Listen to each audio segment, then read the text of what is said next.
Boa noite a todos, sejam mais uma vez bem-vindos à nossa casa, né? Estamos aqui mais essa noite para a gente poder ouvir um pouco mais do nosso Evangelho, né? E antes da gente começar, eu quero aqui ler a psicografia. Todas as psicografias que nós lemos aqui são todas recebidas aqui na nossa casa, nos trabalhos mediúnicos, ok? Muito bem. Não tem nenhum recado? Alguém tem algum recado? Não? Então, vamos lá. Legislação do amor. Aqui é necessário advogar em causa própria. Aqui é necessário advogar em causa própria? Posso asseverar que eu não só advoguei, como julguei. Fui juiz severo, que leu atentamente os códigos humanos, mas que nunca observou os mandamentos divinos, verdadeiro código de princípios e honra do espírito humano. A moral constitui a legislação do comportamento cristão. Não há como infringir desapercebidamente. Acredita o homem, o invigilante, o arrogante, que possa burlar a constituição das leis divinas. Contudo, não imagina que a própria consciência é escrivã dos próprios atos e define a própria sentença. Somos autor dos nossos processos íntimos. A culpa ou a inocência é transparente aos olhos dos superiores morais. Eu me atribuo um papel maior do que possuía. Corrompi, julguei, promovi, sentenciei, culpei, inocentei. No entanto, não observei os códigos divinos que promulgam as verdadeiras leis. Fui censor sem senso, o juiz sem razão, o advogado sem sentimento, o homem sem coração. Hoje cumpro a sentença dos ímpios, dos fracos de vontade, dos cegos de indulgência, e tenho a missão de analisar nos autos da minha consciência, caso a caso, personagem a personagem, das minhas incorreções como homem da lei. Não há como passar um mata-borrão nas histórias. Elas já estão registradas no fórum divino. Cumpro rigorosamente a minha punição, tal como aplicaria aos meus sentenciados de outrora. Entretanto, afirmo-lhes, queridos amigos de Jesus, que Deus abranda as nossas penas. Pagamos 1/10 de nossa reparação. Preciso de ajuda e da sustentação do Evangelho para aprender e reler as lições de irmandade espiritual, a fim de atenuar o meu remorso do passado e projetar um futuro mais promissor, em que ficarei mais leve, justo e melhor de coração. Não atravessarei mais no sinal vermelho e obedecerei à legislação do amor. Mensagem psicografada aqui na nossa casa no dia 25 de junho desse ano. Muito bem. Então vamos à nossa oração.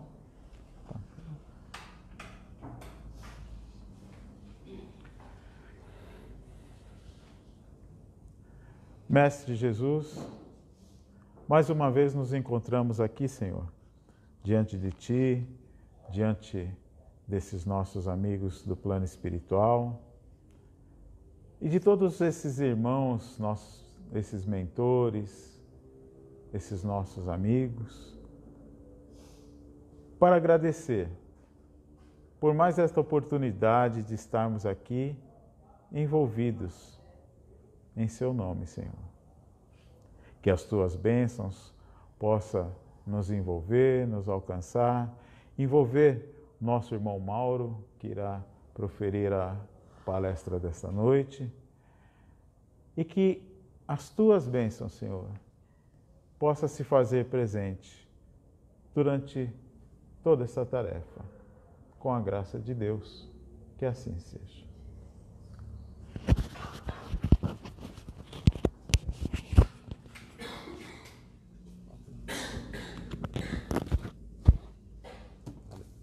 Boa noite a todos. Hoje, sempre um prazer estar aqui, né, junto com vocês. E hoje nós vamos falar sobre o capítulo 5 do Evangelho segundo o Espiritismo, intitulado Bem-aventurados os aflitos. Mas, antes eu quero só dar uma encadeada no assunto aqui. O Evangelho segundo o Espiritismo é dividido em capítulos, claro, e o primeiro diz assim, o título do primeiro capítulo: Não vim destruir a lei. Segundo capítulo: Meu reino não é deste mundo. Capítulo 3: Há muitas moradas na casa do meu Pai. O capítulo 4: Ninguém pode ver o reino de Deus se não nascer de novo. Então, esses 4 primeiros capítulos, na ordem, né, que Kardec colocou, isso aqui é a base, né, a base de todo o livro. Então, essas, vamos dizer assim, são cláusulas pétreas, né, que Kardec colocou aqui no início. Né, não vim destruir a lei, meu reino não é deste mundo, há muitas moradas na casa do meu Pai, e ninguém pode ver o reino do céu se não nascer de novo. E nós vamos falar sobre o 5º capítulo, que é Bem-aventurados os aflitos. Ou seja, nós, a grande maioria dos espíritos encarnados aqui neste globo, né? Nós passamos aí por várias aflições, em maior ou menor grau. E o início do capítulo 5 diz assim: Bem-aventurados os que choram, porque serão consolados. Bem-aventurados os que têm fome e sede de justiça, porque serão fartos. Bem-aventurados os que padecem perseguição por amor da justiça, porque deles é o reino dos céus. Isso aqui é um trecho do Evangelho de Mateus, lá do capítulo 5. Bem, será então que a doutrina espírita, numa olhada assim muito rápida, faz a apologia ao sofrimento? Será, né? Que precisamos sofrer, né? Não, muito pelo contrário. Os sofrimentos nossos, né, da humanidade em geral, eles são inerentes ao nosso estágio espiritual. Ou seja, a nossa estatura, a nossa musculatura espiritual, se assim pudermos falar, é que nos vai balizar o sofrimento. Quanto mais elevado formos, menos sofrimento teremos. Quanto menos elevados formos, mais sofrimento, quer dizer, mais sentiremos esses sofrimentos, né? Então, o Espiritismo vem explicar o porquê de tanto sofrimento nesse globo. O porquê. E não fazer apologia ao sofrimento, né? A virarmos mártires, né? Sofrermos aí para poder ascender, não é isso. Então, justiça das aflições é o item 3 desse capítulo. As compensações que Jesus promete aos aflitos da terra só podem realizar-se na vida futura. Sem a certeza do porvir, essas máximas seriam um contrassenso. Ou mais ainda, seriam um engodo. Mesmo com essa certeza, compreende-se dificilmente a utilidade de sofrer para ser feliz. Disse que é para haver mais mérito, mas então se pergunta por que uns sofrem mais do que outros? Por que uns nascem na miséria e outros na opulência? Sem nada terem feito para justificar essa posição. Porque para uns nada dá certo, enquanto para outros tudo parece sorrir. Mas o que ainda menos se compreende é ver os bens e os males tão desigualmente distribuídos entre o vício e a virtude. Ver homens virtuosos sofrer ao lado de malvados que prosperam. A fé no futuro pode consolar e proporcionar paciência, mas não explica essas anomalias que parecem desmentir a justiça de Deus. Para nós compreendermos isso, o Kardec, né, que aniversariou esse mês, né, dia 3 de outubro, né, completaria aí 218 anos, né? Ou melhor, 218 anos que ele reencarnou. Então, essa questão, porque quem tem assim os ensinamentos do Cristo só na superficialidade, na verdade não compreende isso, né? Porque muitas vezes nós usamos a religião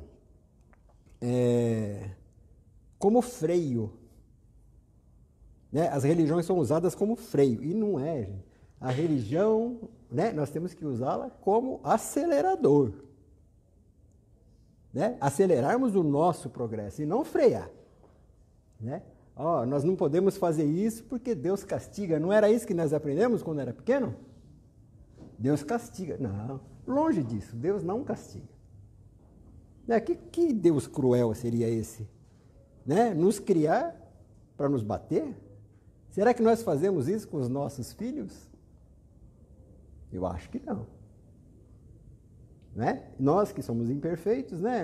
Não queremos isso para os nossos filhos, que dirá Deus? Então, é preciso nós aprofundarmos. E Kardec, na doutrina espírita, né, codificada por Kardec, nos trouxe isso. Por quê? Nós já temos o senso moral para compreender essas coisas.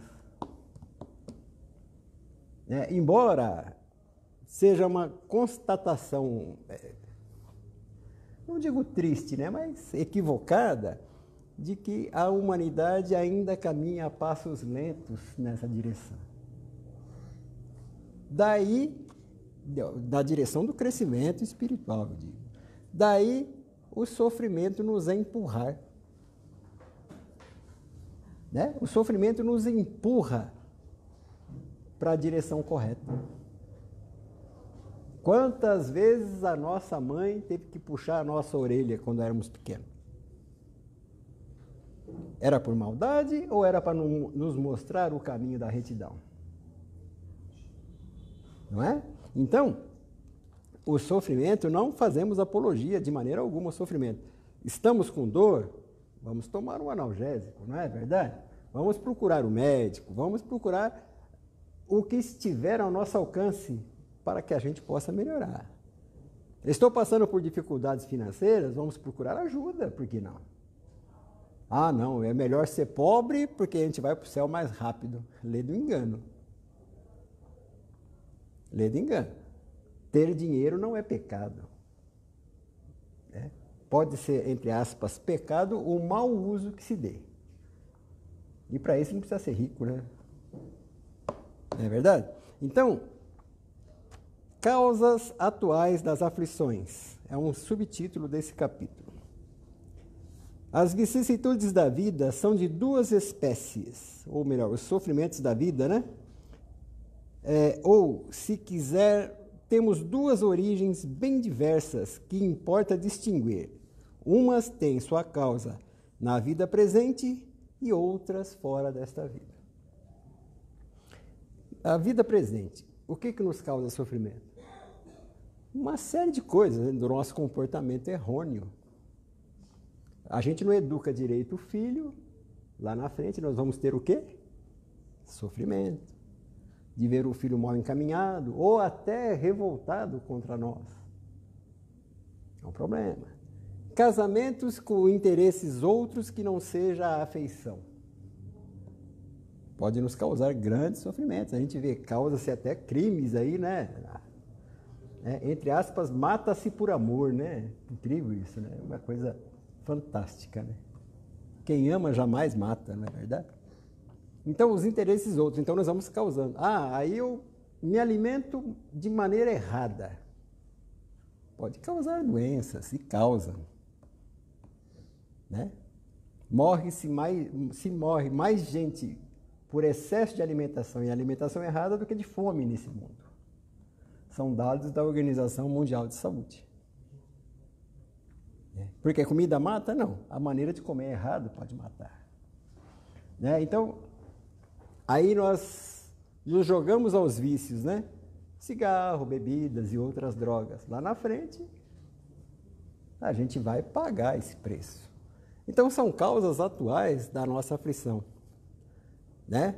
A falta, principalmente a falta do bom convívio e da cooperação entre nós.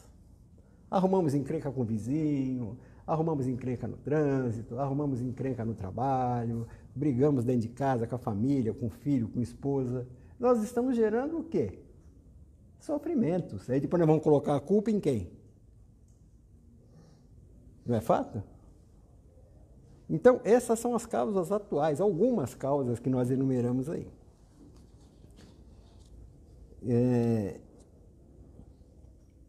Aí está dizendo assim, a nossa vida, então, esses ensinamentos, como eu disse aqui no começo, Kardec, é para a vida futura. O que é a vida futura? Nós somos espíritos imortais. A doutrina espírita nos trouxe a chave da reencarnação, uma chave que outras religiões ainda não têm. Né? Por quê? Se eu sofro tanto e se eu acho que Deus é justo e bom, por que eu sofro tanto se aqui eu não fiz nada? Eu mal nasci, já nasci doente, já nasci, né, com deficiência, nasci num berço paupérrimo. O que eu fiz? Por que eu tenho esse sofrimento? Ora, se a nossa vida é uma sequência, e se todo efeito tem uma causa, a causa tem que vir primeiro do que o efeito, né? Isso é uma coisa lógica. Então, essa causa é anterior a esse sofrimento que eu passo agora. Ela só pode ter sido, entre aspas, né, de outra vida. Quer dizer, nossa vida é única, mas de outra reencarnação. Prestar atenção na psicografia que o Marcos leu aqui agora há pouco? Isso aqui é o depoimento de um juiz de direito desencarnado. Palavras dele. Passou a vida, muitas vezes venerado, ou doutor juiz, não sei o quê, coisa. Mas a consciência dele sabia aonde ele acertava e aonde ele errava. Né? Quem escreve, segundo ele aqui, quem escreve o próprio processo é a própria consciência. Então, não é Deus que nos castiga nem nos impõe o dedo. Mas esse mecanismo da consciência é o que rege o nosso crescimento. Eu posso fazer coisas aqui que vocês duvidem e nem sonhem que eu possa fazer. Mas eu sei o que eu faço. Eu sei o que eu penso. Eu posso enganar a todos, só não engano a mim. Esse é o grande mecanismo. Por isso que eu falo que a religião, do jeito que a grande maioria leva, ela leva como freio. Sei lá, né? Melhor a gente não fazer, porque, né? Vai que... Né? E isso criam pessoas céticas, agnósticas. Que bobagem é isso? Mas, tendo a chave da reencarnação, que a doutrina espírita nos traz, a gente compreende melhor. Nós somos o arquiteto do nosso futuro. Eu já falei isso aqui e repito, a parte de Deus está pronta há muito tempo. Está pronta, Deus não tem que fazer mais nada. Quem é Deus? Um homem? Não sei, não vou discutir quem é Deus porque eu não sei. Mas eu estou falando, esta parte natural toda está pronta. E o mecanismo da consciência funciona para todos. quando nós deixamos o corpo físico, a posição, o personagem que nós vestimos no momento, nós estamos de cara conosco mesmo. E a nossa consciência vai impor o padrão vibratório necessário para eu ir para o local adequado para aquele momento. O chamado céu, inferno, purgatório, não sei o quê, erraticidade, pode dar o nome que quiser. Sou eu, consciente, eu, ser espiritual, que me direciono automaticamente para o local adequado onde devo ir. Para sofrer? Não. Para me reajustar onde eu falhei. Isso está inscrito na nossa consciência. Pode demorar séculos, mas a gente vai achar o rumo. Agora, o porquê que a doutrina espírita trouxe isso? Por que Jesus, né? Ele deu lá, né? Aqui no capítulo que nós lemos aqui, eu tenho uma memória fantástica. Que já não lembro mais qual é o título. Mas, me lembrei, só não lembro o nome. Há muitas moradas na casa do meu pai. Se eu dependesse de decorar as coisas, estaria enrolado. Tá, meu reino não é deste mundo, Jesus, né, diz que aqui é provisório. É um local provisório onde estamos. Há muitas moradas na casa do meu pai. E nesse capítulo ele diz que vai nos preparar o local e virá o Consolador prometido. O Consolador prometido para nós espíritas é a própria doutrina espírita, né? Que vem ajustar as coisas. E Jesus, como diz aqui no primeiro capítulo, ele não veio destruir a lei. Jesus não veio destruir a lei. E o Espiritismo também não. Mas veio explicar, esmiuçar, para dar uma forma mais inteligente, para que nós tenhamos uma fé raciocinada. Agora, bem-aventurados os aflitos, porque serão consolados. Agora tem uma outra frase de Jesus que diz assim: vinde a mim, vós que se sentis, que estáis, né, cansados, que eu vos aliviarei. Porque meu jugo, meu fardo é leve e o meu jugo é suave. O que é esse jugo suave? As leis de Deus, né? Vamos dizer assim. As leis da natureza que estão escritas no Evangelho. Então, não é, Jesus vai me salvar. Jesus morreu por nós para remir os nossos pecados. Não. Jesus veio nos ensinar a andar certo. A andarmos corretamente para que a gente não erre. Nos deu as diretrizes para que nós possamos fazer a nossa parte para termos uma vida melhor. Não importa a posição que ocupemos. Não importa onde reencarnemos. Nós temos condição de direcionar os nossos próprios passos. Qual que é a baliza? Não faça ao outro o que eu não quero sofrer. Quando eu bato em alguém, eu bato porque eu sei que dói. E por que eu bato? Eu gostaria de apanhar?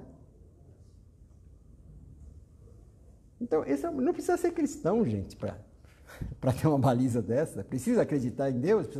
Não precisa.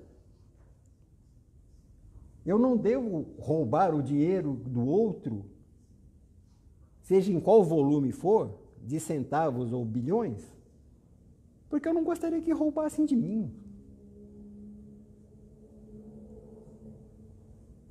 Não é? Agora, essa questão do consolo é uma questão, né, bem-aventurados os aflitos, porque serão consolados, mas não é consolados como por milagre. Né? É a hora que nós tomarmos consciência do que nós fazemos de errado e deixarmos de fazer, nós estamos no caminho certo. E a gente faz um monte de coisa errada. Muitas coisas. Se nós não fizéssemos, o mundo seria o chamado paraíso, né? Seria o chamado paraíso. Mas, torno a dizer, como já disse outras vezes, isso é porque nós somos maus? Não, nós não somos maus, nós somos inexperientes. Né? Quando Cristo foi crucificado, qual foi as suas palavras finais? Pai, eles não sabem o que fazem. E nós ainda não sabemos direito o que estamos fazendo aqui. Às vezes a gente acha que é só farrear, o outro acha que é só comer, o outro acha que é só dormir, o outro acha que é só trabalhar, né? Enfim, nós não sabemos direito o que nós estamos fazendo aqui ainda.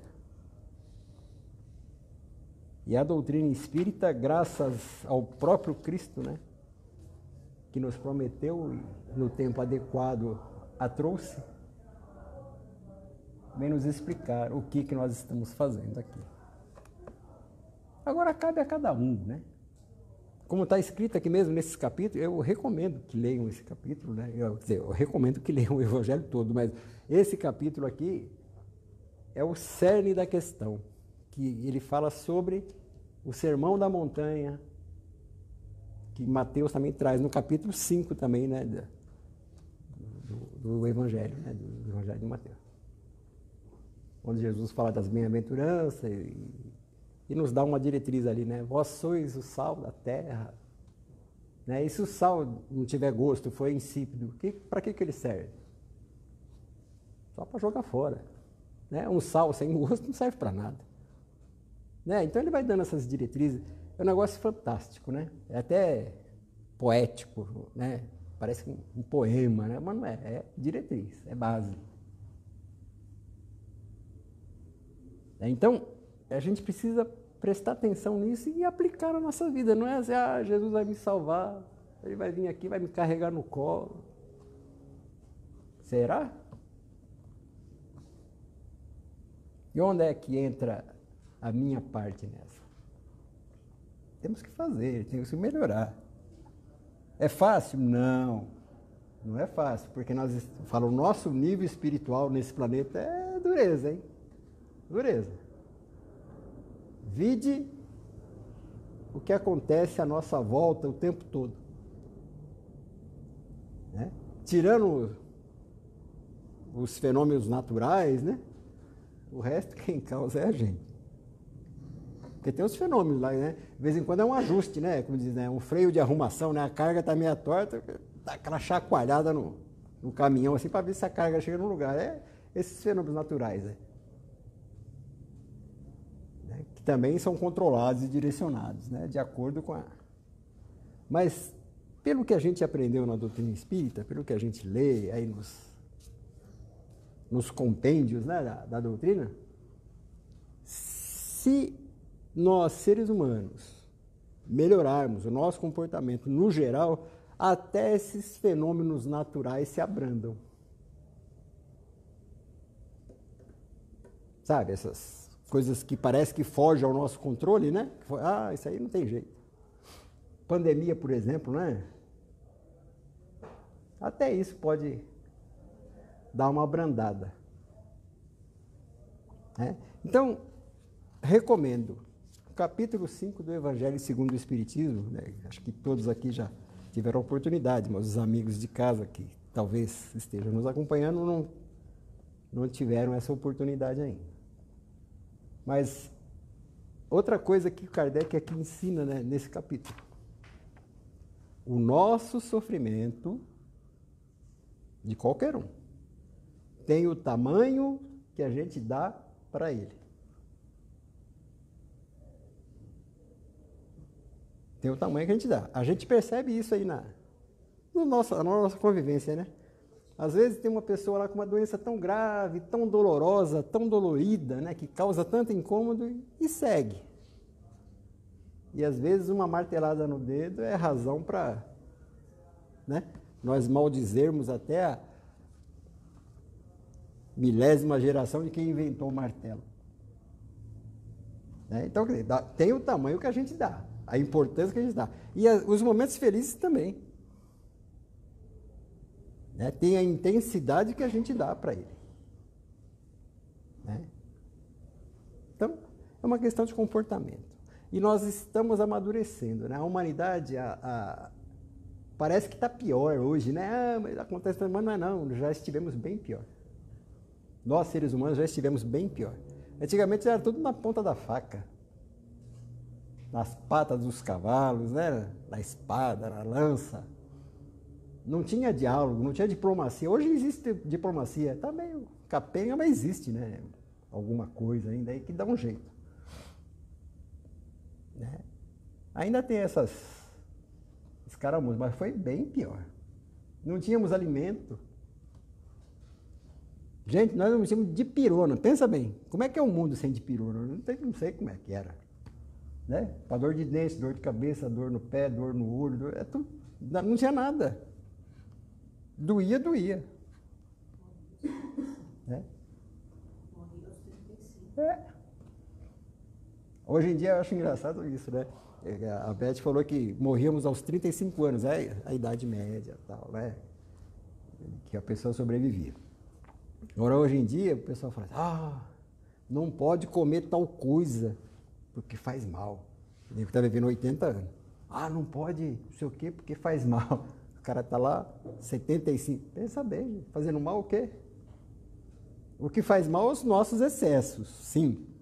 Os nossos excessos fazem mal. Mas antes, a escassez matava. Olha a diferença. A escassez matava. Hoje, os nossos excessos nos matam. Agora, dizer que comer tal coisa faz mal? Faz. Se comer 3, 4 quilos, né? Depende, mas se comer um pouquinho.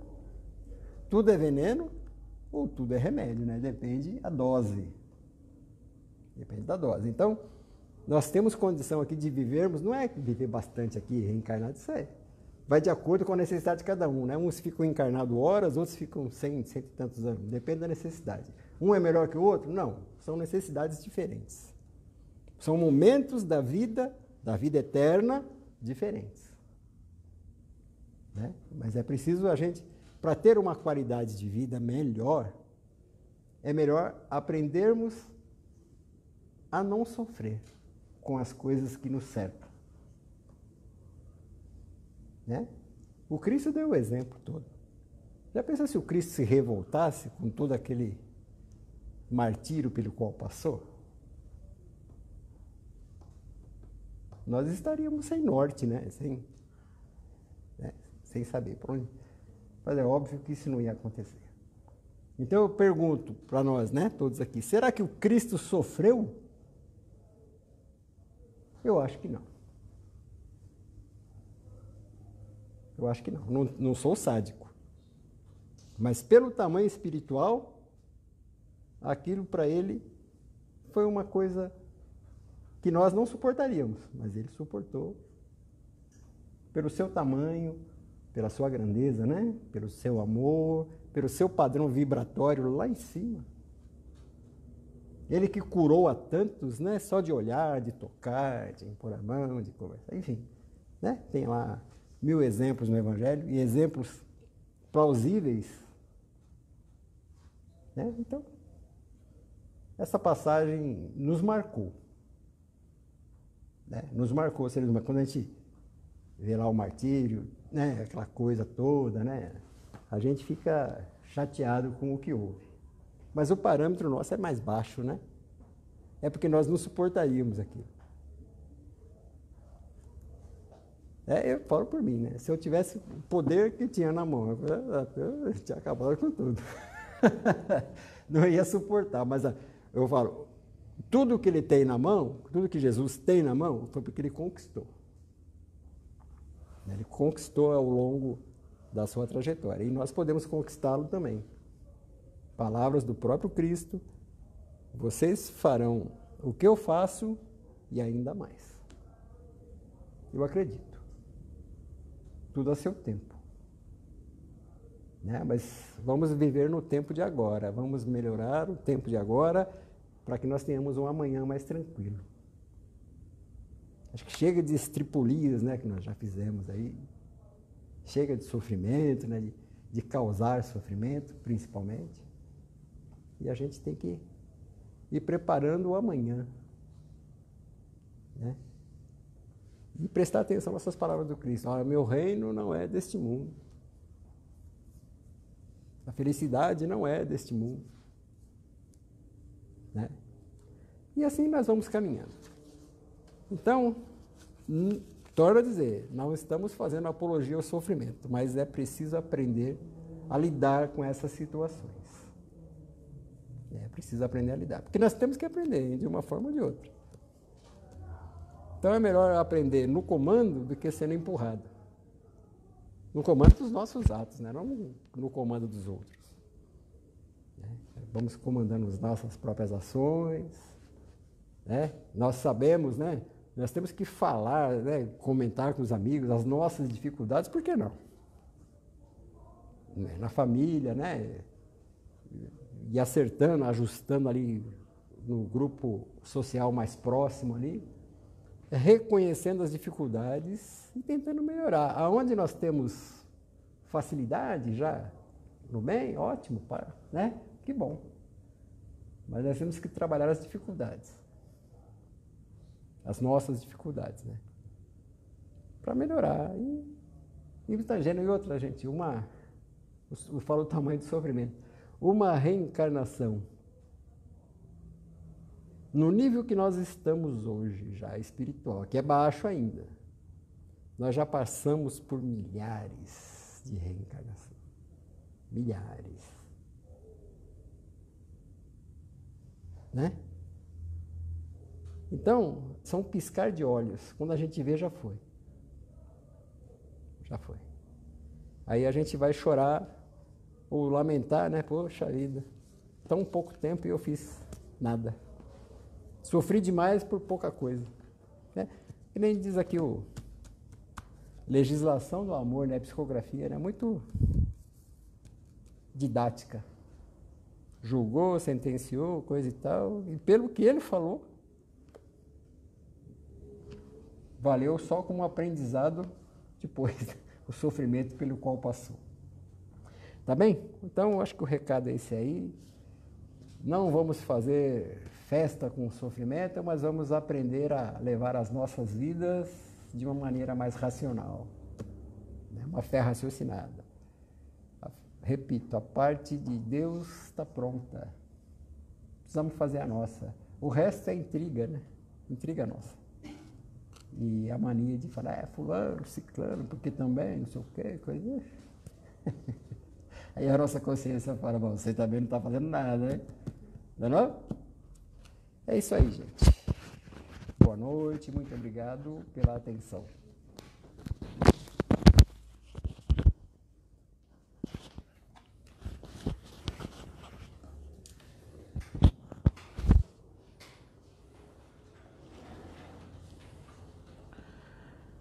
Vamos então, mais uma vez, nos elevamos até o nosso Mestre Jesus para agradecer por essas palavras,